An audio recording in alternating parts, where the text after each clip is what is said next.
Bobombahin mo na yon. So yung problema doon, hindi nag-work yung ads. Wala kang sales process to upsell them from liquidation to monetization.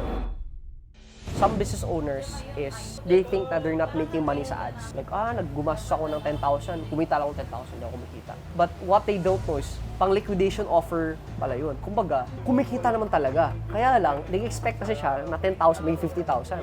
Profitable na yun kasi break even ka na sa ads. So understanding na liquidation offer yun, you found the winner. Bobombahin mo na yon. So yung problema doon, hindi nag-work yung ads. Wala kang sales process to upsell them from liquidation to monetization. Kumbaga kung business yun, kung facial yun, break even ka, how can you bitaw a script na, ma'am, parang maganda tayo mag-diamond peeling, ma'am. Upsell na yun. Ngayon, converting na yun from a liquidation to a monetization. Ngayon, na-convert na yung monetization, so kumikita na yung business. How do you make that customers come back again? So, babalik ka sa 3E's ecosystem. What's my pain of disconnect here? How can I make it so that palang talagang hindi siya babalik?